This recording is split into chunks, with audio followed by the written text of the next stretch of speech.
All right, well, happy Election Day to everybody out there watching. If you're watching this on Election Day, if you're watching this after Election Day, well, then we have either Donald Trump or Hillary Clinton as our president-elect. But I wanted to, it's always interesting to get the opinion of other countries and, what they think about the next president that's going to be coming in. We know Obama hasn't been popular. We know that for a fact. Especially in the course of the last 6 months to a year. He's making everybody angry. He's got to be, in my opinion, probably the least respected president among other foreign leaders around the world. Okay, not just by the people in America, but by all other countries, even ones that are, our supposed allies, who just think this guy has done nothing but a miserable job. All right, well, what do other countries think about the potential of Donald Trump or Hillary Clinton becoming the next United States president? What do they think about it? Let's start off with Russia, okay? Russia, they've been in the news a lot. Hillary has accused Donald of being a Putin supporter, that him and Putin are good friends, this and that. Putin and Trump have made some comments about each other. They respect each other, all this. So let's see what Russia has to weigh in here. President Vladimir Putin has focused much of his anger on claims that he was trying to rig the election for Trump. Putin says, quote, "Does anyone really think that Russia could influence the American people's choice in any way? Is America a banana republic or what? America is a great power. Please correct me if I'm wrong." Putin previously called Trump, quote, "talented," and at one point, the absolute leader of the presidential race. Okay. Iran. Now, Iran will be an interesting one because we all know that Iran, Obama has buddied up with the Iranians, okay? And he did that horrible Iran nuclear deal last year in 2015. Okay, Iran's supreme leader, the Ayatollah Ali Khamenei, said in no uncertain terms he's not a fan of either candidate.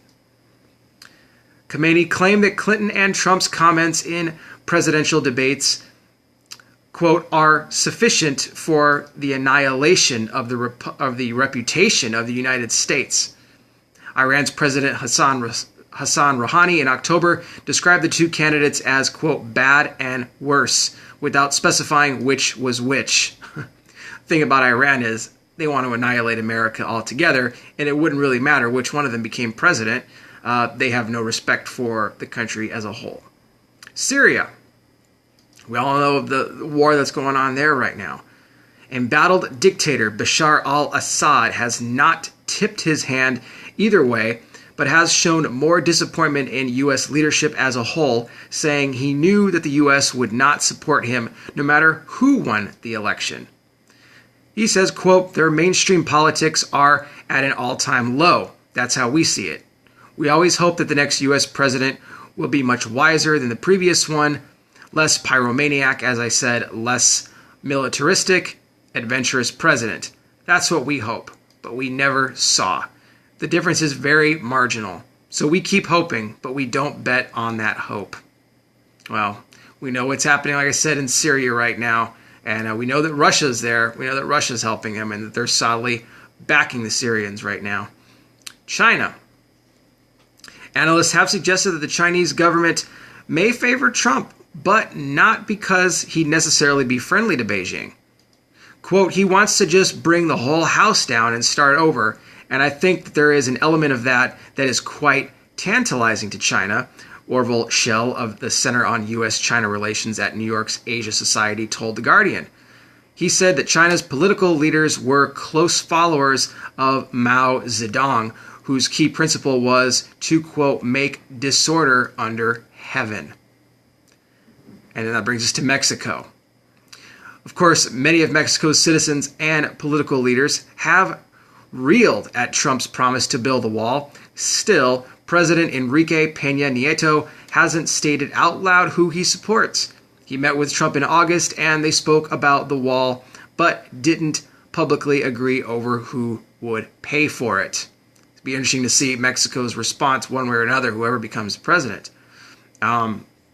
bringing us now to Canada. Canada, we know, we've heard the celebrities say they're going to threaten to leave mainly if Trump becomes president, not Hillary, because, the mainstream, the celebrities, the media, the athletes, musicians, they're all in it for Hillary, okay? Let's face it. They're all for Hillary. Now, many of them have said they're going to move to Canada.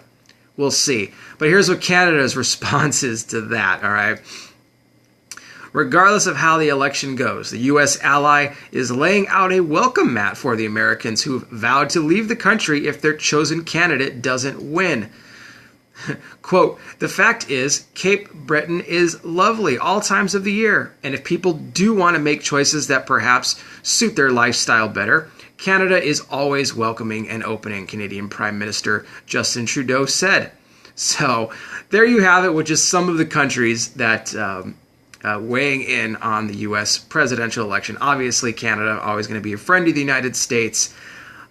Mexico, we're going to be allies with them, but as far as where we go with either Trump or Hillary, the whole thing with the wall, I think it needs to be done. It's my opinion on that. We'll see how they feel when the next president is chosen.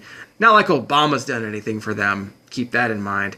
Of course, then you got Russia, Syria, Iran, and we know all kinds of war is going on over there in Syria right now. So whoever this next U.S. president is going to play a major role in what happens there in the Middle East. Someone on Periscope saying, what is the UN saying about it? That I do not know.